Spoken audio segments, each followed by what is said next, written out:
Salut les gars, juste baisser le son. Salut les gars, je vous fais une petite vidéo réaction à une vidéo donc je m'y attendais pas, mais c'est une bonne idée de Dokkan Essentiel. C'est qui à la base, Dokkan Essentiel, c'est celui qui nous donne les calculs précis des stats défensifs, offensifs, de ce qu'on prend, de ce qu'on prend pas, etc., etc. Lui, c'est vraiment le monsieur calcul de Dokkan. Il connaît un petit peu tous les chiffres. Et je trouve ces reviews des cartes très impartiales, très claires. Mais il y a un truc, et c'est pour ça que je ne le regarde pas non plus tout le temps, que je préfère regarder des mecs qui connaissent vraiment le terrain et qui le démontrent comme John Jordan, Brice, etc. Ou même Kawhi. Euh, c'est que de Can Essentiel, ce que je peux lui reprocher, c'est de trop être dans les calculs justement et de pas voir la réalité. C'est un truc que je comprends pas avec lui, c'est que faut quand même se dire un truc, et là vous allez comprendre. Ici en lien avec ce qu'on voit au-dessus à droite, euh, il est tellement dans les calculs qu'il comprend pas la réalité. Faut savoir que Dokkan Battle, il y a des calculs, c'est mathématique, il y a des algorithmes qui sont faits pour que les cartes soient ainsi faites, aient une certaine valeur d'attaque. Les cartes, c'est des bases de calcul, c'est des bases de mathématiques, c'est normal. Mais le problème, c'est que ça fluctue tellement de tours, ça fluctue tellement de tour en tour, comment dire, de carte en carte. C'est trop unique en fait. C'est maintenant de Battle, c'est beaucoup trop compliqué d'être précis. Faut le voir sur le terrain. Le terrain, il peut te donner une idée du personnage. Par exemple, si je te prends euh, le végétaux puis en végétaux, le LR, mais vraiment végétaux, c'est un véritable monstre offensivement. C'est vraiment une machine de guerre. Mais c'est vrai que quand tu regardes au niveau de sa dev, tu dirais, ouah, ça va. Puis même après l'aspect, ça devrait aller. Mais pourtant, bah, tu regardes sur le terrain, par exemple sur du Gokurash, il prend cher. C'est normal. Mais moi, je regarde ça sur le terrain. Je ne vais pas aller m'amuser à faire des calculs de def. Moi, je m'en fous. Alors moi, je vous montre les valeurs.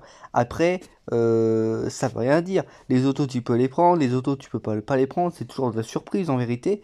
Tu sais jamais vraiment, parce que tu peux parfois être sur une certaine limite, tu peux être sur la ligne rouge où tu n'es pas sûr de combien tu vas prendre, si t'es limite à devoir utiliser un item, si t'es limite à mourir, si t'es limite à prendre des dégâts en auto, selon le type, ou selon même la classe maintenant. Quelque chose qui est revenu un peu sur le lore de Dokkan, c'est dans les gros levels, les combats longs, les combats courts, c'est le problème de classe, enfin c'est pas le problème, c'est la dangerosité de classe qui s'affrontent.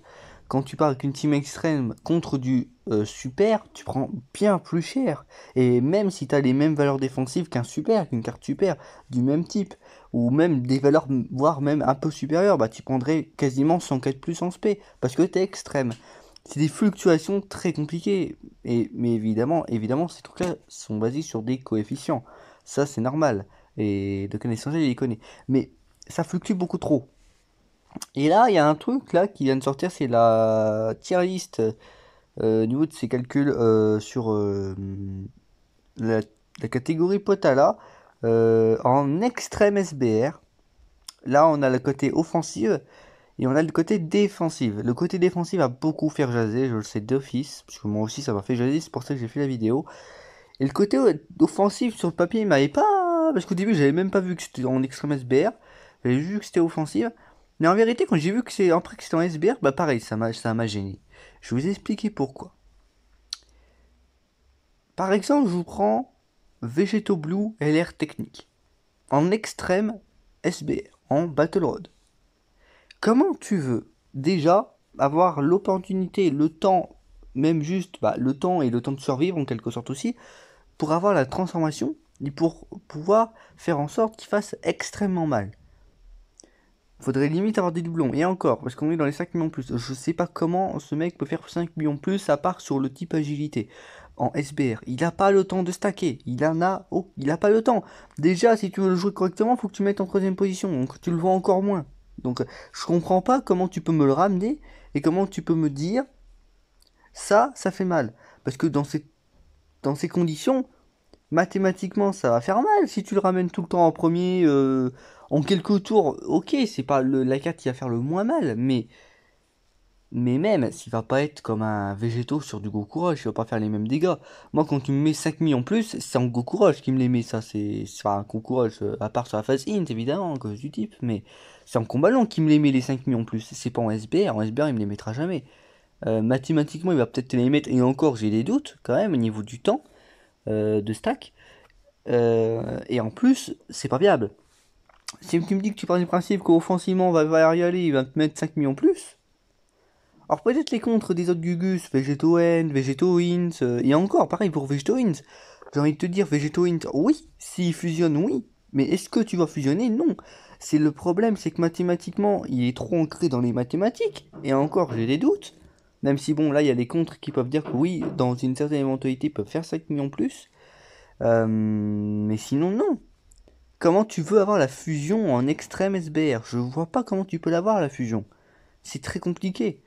Alors, je dis pas que c'est impossible, hein. Évidemment, on peut toujours se débrouiller pour l'avoir. Mais sur le papier, moi je te parle sur la pratique, soit en Battle Road classique Botala comme en Extreme Battle Road, c'est compliqué d'avoir la fusion. La carte que tu verras, c'est Goku et Vegeta Int, c'est pas Végéto. Tu le verras très très rarement.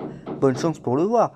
Végéto puis, t'as un peu plus de chance quand même de le voir, parce que c'est une question de tour, il n'y a pas la question de PV non plus. Donc Végéto puis, si, Végéto puis, t'as un peu plus de chance de le voir, quand même. Végéto End, il me dérange pas, c'est vrai, c'est un véritable monstre en Battle Road.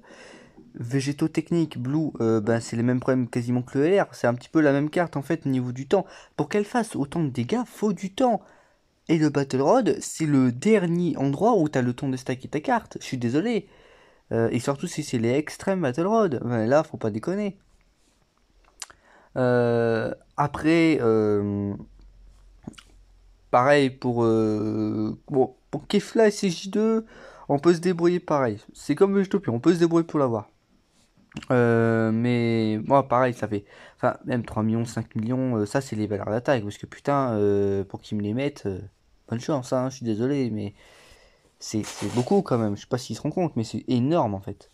Euh, Moi, offensivement, ça me gêne, c'est ce côté pas ancré dans la réalité.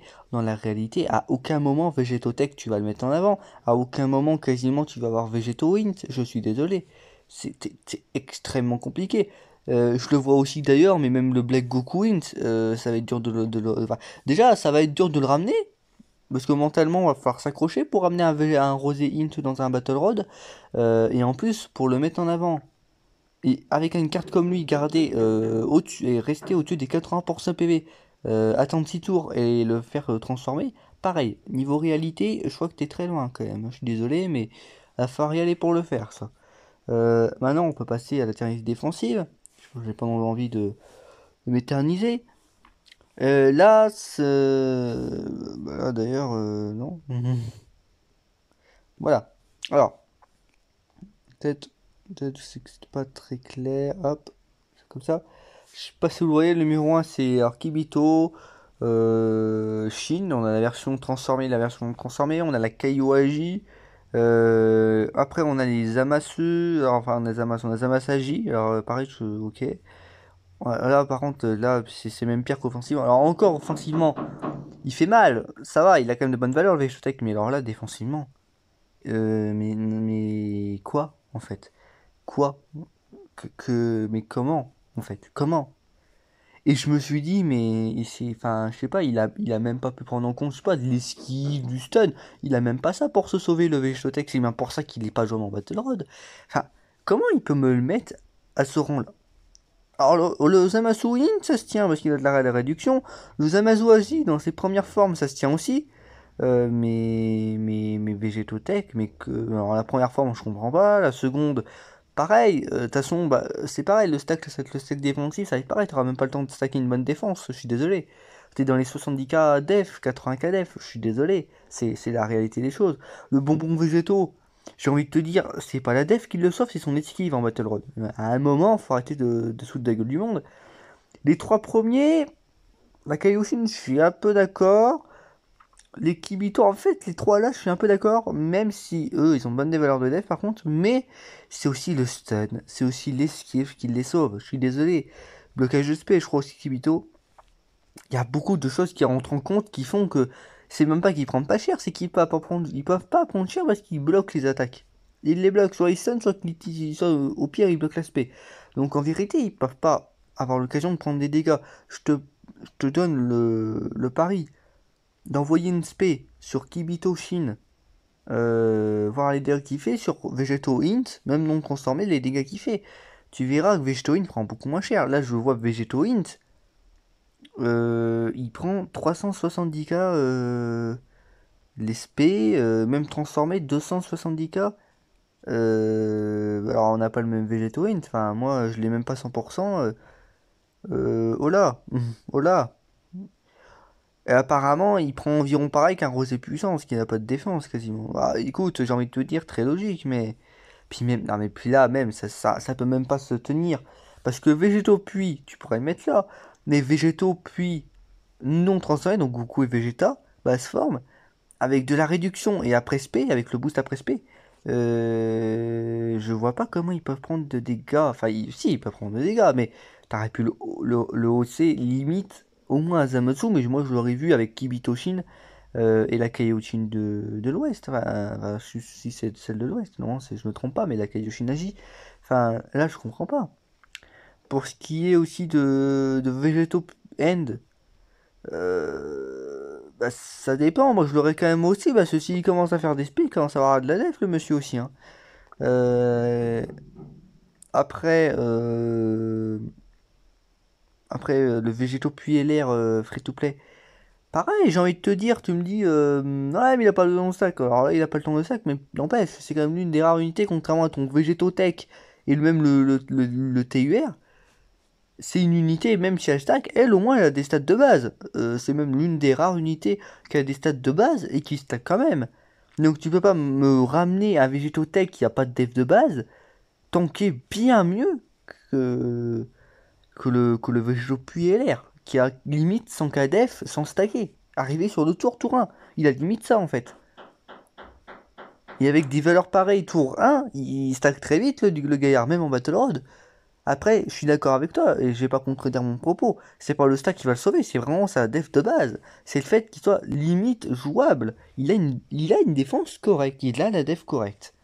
Après, le stack, bah, après l'aspect, c'est quand même mieux, mais bon, quand même, c'est pas ça qui le sauve, évidemment.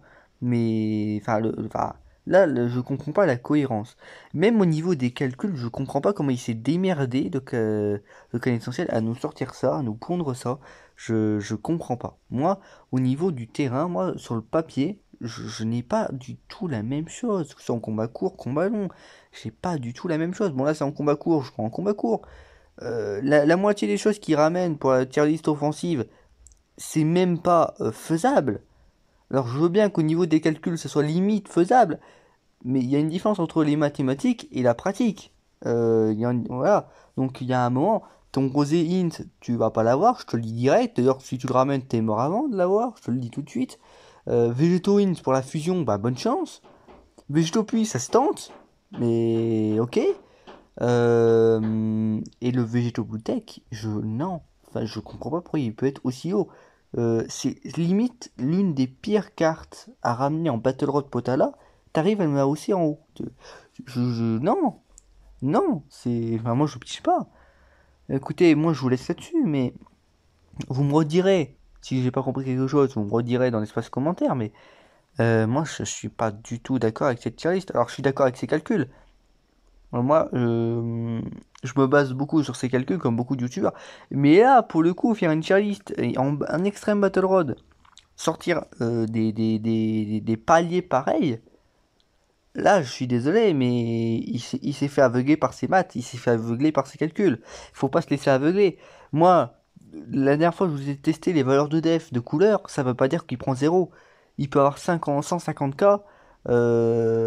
Quand il est en face d'un super, je sais très bien que Vegeto Int qui a 150k aussi, bah, il va prendre beaucoup moins cher parce qu'en face c'est du super, donc couleur va forcément prendre 230k, 250k, alors qu'un Vegeto Int va prendre 150 voire 130k avec les devs qu'il a.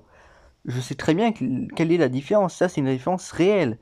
Euh, et je sais pas s'ils ont un peu changé les boss, mais en plus en Battle Road, alors, en Battle Road Potala, il y en a pas beaucoup, c'est des boss super. En tout cas, les deux derniers, c'est Rosé et Zamasu. S'ils ont pas changé, bah c'est pas des boss super. Donc ton Végétotech, bah d'ailleurs le Zamasu, s'il a vraiment pas changé, bah il est int. Ton Végétotech, bah t'es one shot. C'est limite. Ah non, c'est même pas limite, c'est ça, t'es one shot. C'est simple. Tu peux avoir 600 KD, enfin je pense que tu peux avoir 600 KPV, je crois que t'es mort. Hein. Une spé et les autos, limite la spé, limite à tuer déjà en fait. Donc bon, moi non, je suis pas d'accord. Je suis désolé, je suis pas d'accord. Alors je respecte tes calculs, je respecte le taf qu'il fait, parce que quand même, Nocaner Essentiel fait un énorme boulot, c'est incroyable les calculs. Mais là, pour le coup, je suis pas d'accord. Je trouve qu'il s'est fait aveugler par ses calculs. Que c'est pas la pratique que je connais. Enfin, moi, le joueur de Cannes, c'est pas la pratique que je ressens dans un Battle Road. Je suis désolé. Donc, écoute, voilà, c'est un petit coup de gueule que je balance, mais bon. Après, chacun ses chalices. Mais là, pour le coup, bon, là, je suis pas d'accord. C'est pas grave. Écoutez, je vous dis à plus pour une prochaine vidéo. Moi, je vous sortirai mes propres tier list, mais ça, alors moi, ça sera clairement sur la pratique. Hein. Ça va être sur mon expérience personnelle, hein, ça va être sur rien d'autre. Ah, expérience personnelle, et puis quand même sur les games que je peux voir de certains youtubeurs qui sont pas forcément truqués, donc je vais pas aller voir les américains évidemment. Mais je sais quelles sont les cartes sur la pratique, et je vais essayer de vous sortir des tier list. Il y a toujours deux trois cartes qui sont, enfin, qui sont discutables, c'est normal. Même moi, parfois, je me discute moi-même sur mes tier list, hein, évidemment. Je me dis, ah, je peux la hausser au-dessus, je peux la hausser en dessous. Enfin, du coup, hausser non, mais je peux la baisser en dessous. Je sais que je peux toujours faire un truc, donc faut pas dédramatiser les tier list. Mais là, waouh! Là, j'ai carrément arrêté de manger mon kebab parce que j'ai vu ça, j'ai fait, non, faut que je fasse une vidéo là. Là, waouh! Bon, écoutez, à plus et ciao pour de prochaine vidéo.